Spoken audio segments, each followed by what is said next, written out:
osiibye otya omulungi atulaba ku ZTV amannya agange nze mbawadde Shaddy. Olwaleero tuyina omulamu ogugamba nti omukozi alina buvunaanyizibwa bwenkana ki mu makaago. Ekyo we kijjidde okujja ku mulamu ogwo twalaba akatambi akafuluma juuzi eyali omukozi wa Honorable Pastor Peter Sematimba nga tugamba nti yamuzaalamu omwana. Era sirinzeka ndi ne bannange bano. Jebaleko nnyabo. Kale nnyabo naye jebaleko. Amanya gaffe nnyabo. Amanya nze Nakimuli Stella. Nnyabo jebaleko nnyabo. Kale nnyabo nawe jebaleko nnyabo. Amanya gaffe nnyabo. Amanya gange nze Nansusa Mary Gloria. Nga bannange abo bwe bamaze obbeeyanjuli. Mukyala Gloria, njagala obuulire abatulaba endowooza ye buvunaanyizibwa ki omukozi bw'alina mu makaago. Nze ndowooza omukozi agenda okujja ng'omugambye nti bino wammanga by'olina okukola, ojja kufumba ojja kusiimuula, by'otamugambye talina bikola. Naye ate kijja kitya ne tutandika okulaba obutambi obwefaananyirizaako nga kano akaakafulu aka Honorable Peter Sematimba okuzaala mu mmeedi w'omwana. Omukozi ye nga ye naye yalina okwefuga, manya ekikuleese ewaka naki kyozza okukola, era manya wano kino kyenkola kyekyandeeta oba si kyekyandeeta. Yes, tukkiriza nti ebikemo bibeerawo, naye ate okuvaayo mu budde buno ate atandika okujjayo okutuleetera history waabwe. Awo wensooka ne nkugambira nawulira statement mu kavidiyo ako ng'agamba teyayagala mu kuvaayo mu buli obudde muswaza nga tuli mu elections. Nzijukira olubuto yali aluyina era lwalimu mugundi yalufuna mwaba obudde bwe yalufunira, era yandisobodde okugamba ki okuvaayo n'akola ki n'atulambulira ensonga ezo. Kati kyetwagala okumanya n'okukakasiza ddala obuvunaanyizibwa omukozi bw'alina ono tubupimira ku ki era ayina bumanya mu budde ki? Nkuleese first of all oyo omukozi omuleeta bamuleese oba omuleese omutuuziza omugamba nja kusasula bwenti, endagaano yammwe mugikoze, ojja kusiimuula ojja kwoza, ye sikugambye. Era as time goes on oba tosobola kukola ki bikola mpozi nga naawe okola ki oyagala. So nze sikkiriza era sikiwagira oyo omukozi bye yakola kuvaayo ate kukola ki kulaga nti boosi we yali mu nsobi, naye yali mu nsobi kubanga ekyo yali akimanyi nti talina kikola. Olina naye byotalina kukola, akugambye ejjamu engoye, gwe ng'omukozi wandigambye ekyo tekyaliko kuki ku bye twalagana.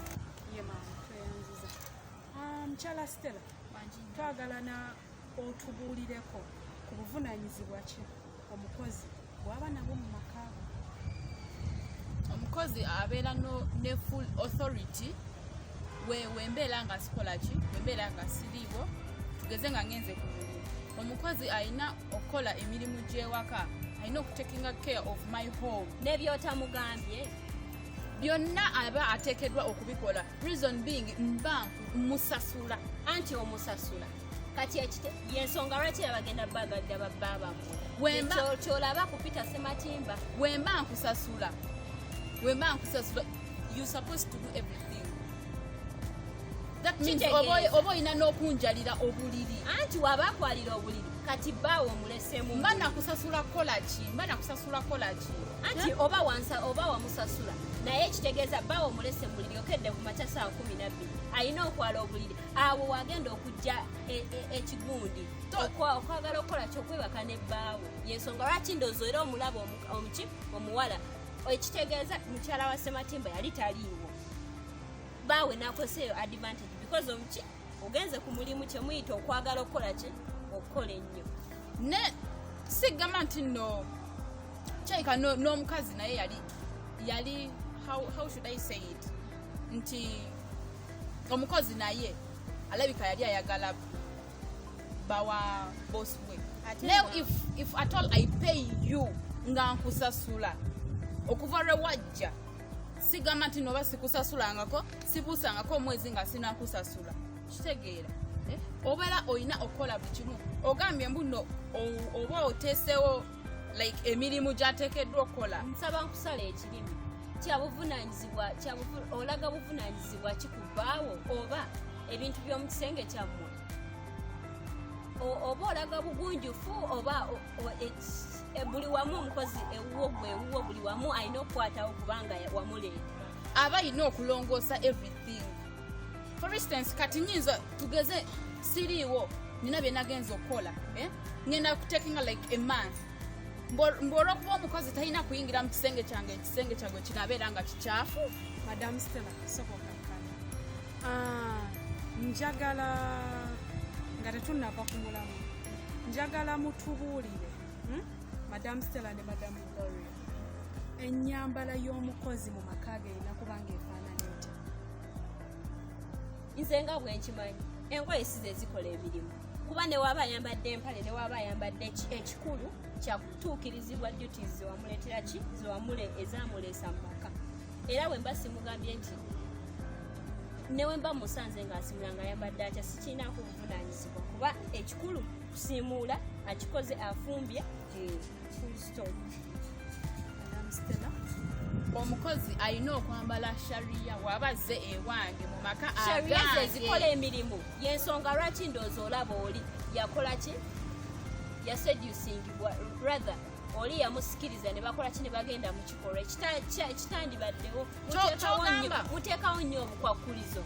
No, alina okwambala obulungi alina okwambala shariya si yegenda okukola ki fine si yekola emirimu naye oba olaga kifaananyi ki ng'oyambadde kasikati akampi oli mu kusiimuula abaana bange batuddewo mu sitting room bali kulaba TV oba obawa kifaananyi ki ng'oyambadde ekyabaana bo tekimukwatako kuba abaana babo gwalina obbeekuliza. Nze ensonga ebendeesezza kusiimuula kubafumbira mmere kola kiteekeddwa kola ki kukolebwa ebisigadde saagala kumanya oba toyagala kumanya naye remember naawe oli muzadde kuba kafaananyi singa naawe kituuka ku baana bo n'oleeta omukozi nga yambadde kamini kakoma eno kati naye nga ali bize akutamya ali kusiimuula akapale komunda kaliwo bweru. Madam Stella ensonga eyo naye tugiwulire. Madam Stella kati twagala mu ndowooza yo gw'olowooza twandifunye abakozi tugeze nina mukwano gwange Embaale nina mukwano gwange Ejjinja nanfunira omukozi oba ne tufuna abakozi bano betuwulira abava mu kampuni ng'olwedde bateeketeeke.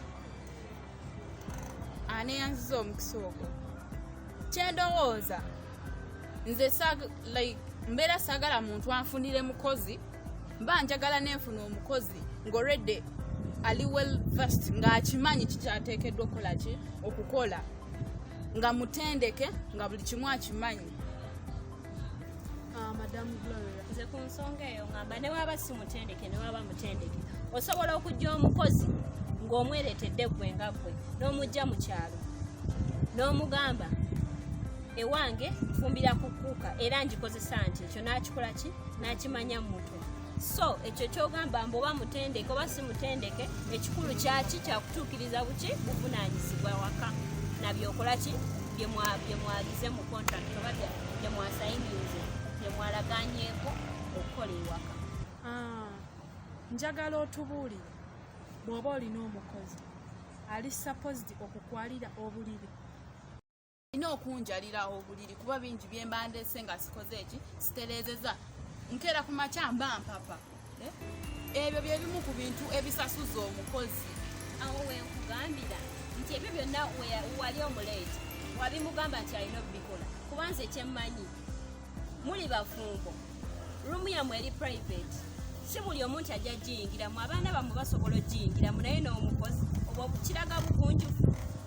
Wemba nga namuleeta kukola aba alina okumanya ekyamuleesa ewaka. Anti awo wenkugambira nti babba bammwe bakyabaagala.